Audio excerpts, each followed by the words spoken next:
देहरादून के सेवा योजन कार्यालय के परिसर में मेगा स्वरोजगार शिविर का आयोजन किया गया।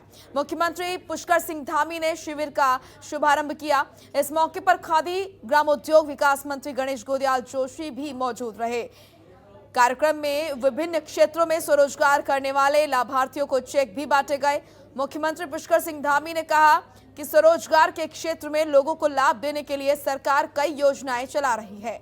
इसी के साथ सीएम धामी ने जनसंख्या कानून को लेकर कहा कि उत्तराखंड के हित में जो सही होगा उसे लागू किया जाएगा। मिले हैं और निश्चित रूप से हमारे प्रदेश के बहुत सारे ऐसे नौजवान, ऐसी बहनें जो अपना रोजगार करना चाहते हैं, अपने रोजगार को स्वरोजगार के माध्यम से पाना चाहते हैं, करना चाहते हैं, लोगों को भी रोजगार देना चाहते हैं।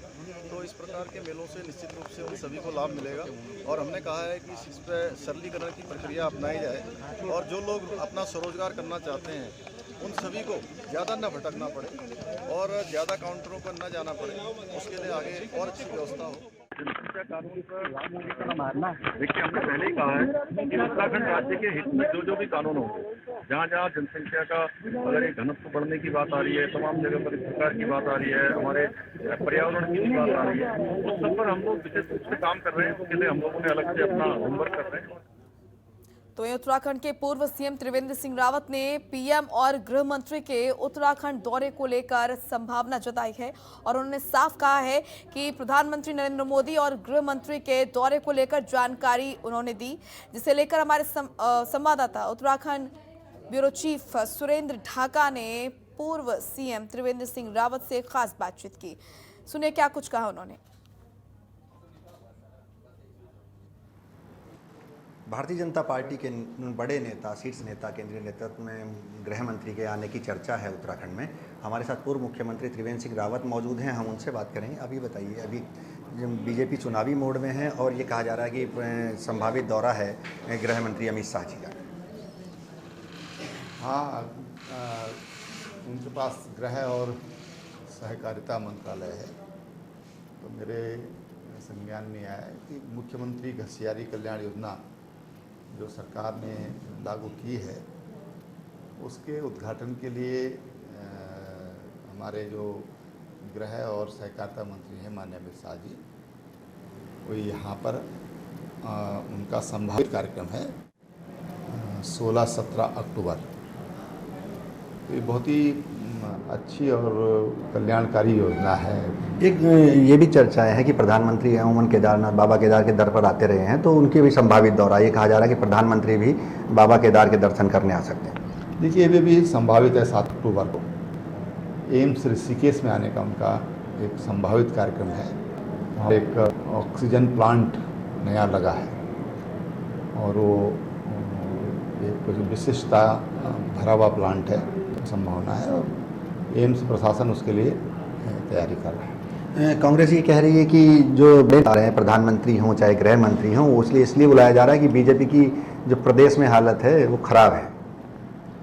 नहीं, उनके है नहीं, प्रधानमंत्री है ना, आने वाले समय में प्रधानमंत्री की संभावना है उनको दिखती नहीं है, तो इस तरह की बातें वो कर रहे हैं। भारतीय जनता पार्टी के पास प्रधानमंत्री जो कि प्रधान सेवक हैं और अपने प्रधान सेवक उत्तराखंड में आ रहे हैं और सब जानते हैं कि उनका उत्तराखंड से एक विशेष तरह का लगाव भी है। उनके एक आध्यात्मिक, उनका उत्तराखंड से गहरा रिश्ता है और उनका है, तो यहाँ पर रावत जिन्होंने साफ कर दिया है प्रधान सेवक उत्तराखंड आ रहे हैं, तो उत्तराखंड से उनका विशेष लगाव है। कैमरामैन राहुल कुमार का जनता। कांग्रेस प्रदेश अध्यक्ष गणेश गढ़वाल दौरे पर हैं। गणेश गोदियाल श्रीनगर पहुंचे। प्रदेश अध्यक्ष गणेश गोदियाल में शामिल हुए। कार्यक्रम में गणेश गोदियाल का सम्मानित किया।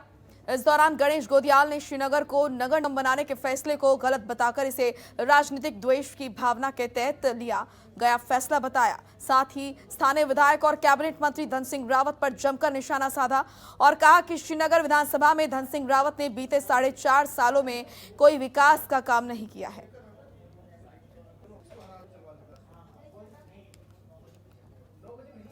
अपने अपने क्षेत्रों में जो युवा कुछ विशिष्ट कार्य कर रहे हैं उनको प्रोत्साहित किया जाए, उनको पुरस्कृत किया जाए, उसी के तहत उन्होंने एक कार्यक्रम रखा है।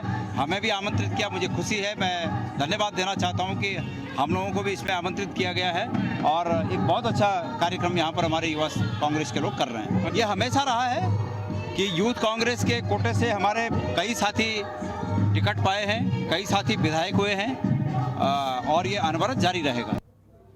कांग्रेस नेता गुलाम नबी आजाद मसूरी में भगत सिंह की 114वीं जयंती पर आयोजित कार्यक्रम में शामिल हुए और कार्यक्रम में मौजूद लोग देश को आजादी दिलाने में भगत सिंह ने अहम भूमिका निभाई है, उनके बलिदान नहीं जा सकता।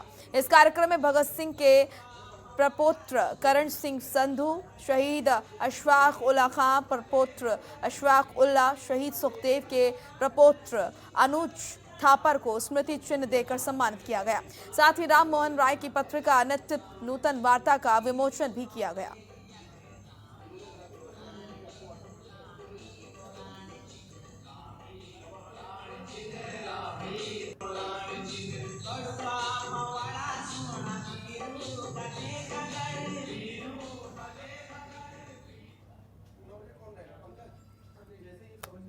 आर्मी पाता लाइट कर्नल अजय कोठियाल सल्ट विधानसभा के सियालदे पहुंचे। आपको बता दें कि अजय कोठियाल ने प्रदेश में रोजगार गारंटी यात्रा शुरू की है, जिसके तहत अजय कोठियाल सियालदे पहुंचे, जहां उन्होंने रोजगार गारंटी यात्रा के तहत रोड शो किया।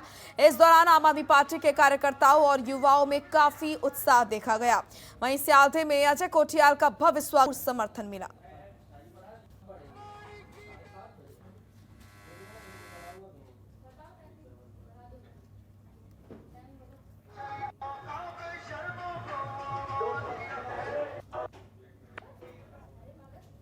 अल्मोड़ा में बनाए जा रहे मेडिकल कॉलेज अभी तक अंत में नहीं आ पाए, जिसके चलते बीजेपी पर राजनीति करने की खड़े हो रहे हैं।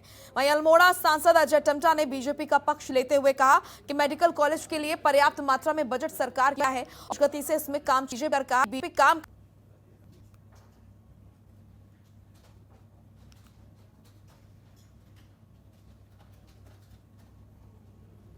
पैसा हमारा बीच में आ भी गया है, उसका हमने कॉन्ट्रैक्टर को देने के बाद जो अव्यवस्था थी या जो कमियां थी उसको दूर कर दिया गया।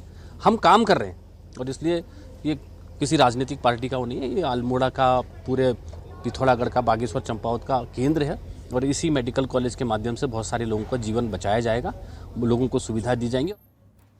टिहरी में राज्य जाति आयोग के उपाध्यक्ष विभागों के अधिकारियों के साथ विकास कार्यों के साथ ही अधिकारियों को जरूरी दिशा निर्देश भी दिए गए और कहा कि जिला योजना, राज्य योजना और केंद्र पोषित योजनाओं में अनुसूचित जाति वर्ग के लिए निर्धारित धनराशि को अनुसूचित जाति वर्ग पर ही जाए। उन्होंने कहा कि व्यक्तिगत योजनाओं पर विशेष फोकस किया जाए।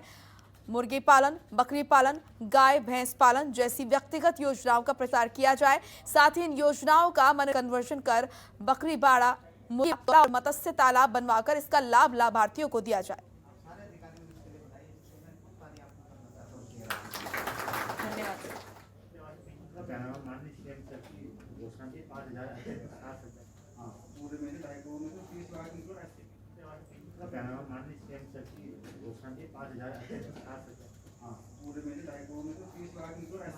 खबर टिहरी से, जहां टिहरी में जैव चिकित्सा अपशिष्ट प्रबंधन समिति की बैठक जिलाधिकारी ईवा आशीष श्रीवास्तव की अध्यक्षता में कलेक्ट्रेट सभागार में संपन्न हुई।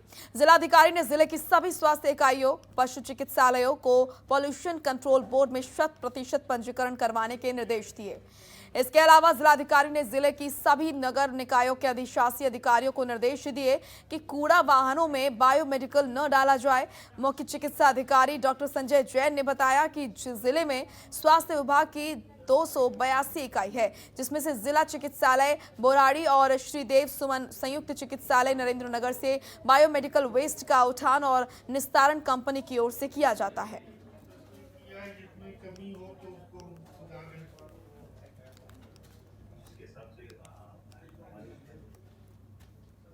ने अपनी सहायक कार्यालय के बाहर धरना प्रदर्शन किया और सरकार की प्रदर्शन कर रहे राशन डीलरों का कहना है कि सभी डीलर अपनी मांगों को लेकर आंदोलन कर रहे हैं, लेकिन सरकार की तरफ से उनकी मांगों पर कोई भी कार्रवाई नहीं की गई है। वहीं राशन डीलरों का कहना है कि धरना प्रदर्शन तब तक जारी रहेगा जब तक सरकार उनकी मांगों पर कार्रवाई नहीं करती है। वहीं संगठन के जिला अध्यक्ष विनय पाल सिंह रावत ने कहा कि राशन डीलर अपनी मांगों को लेकर लगातार सरकार के सामने अपनी बात रख चुके हैं, लेकिन सरकार ने उनकी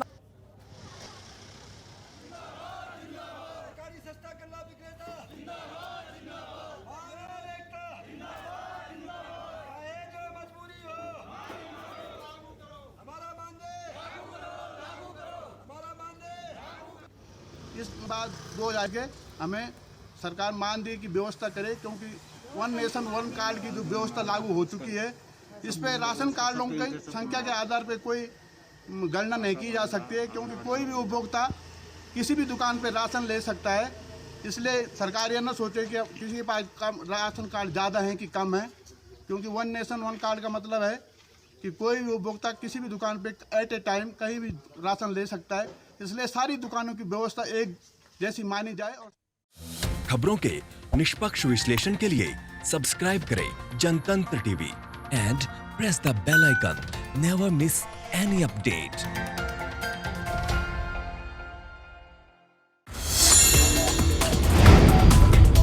Download the Janatantra TV app, available on Google Play and App Store. Download it now.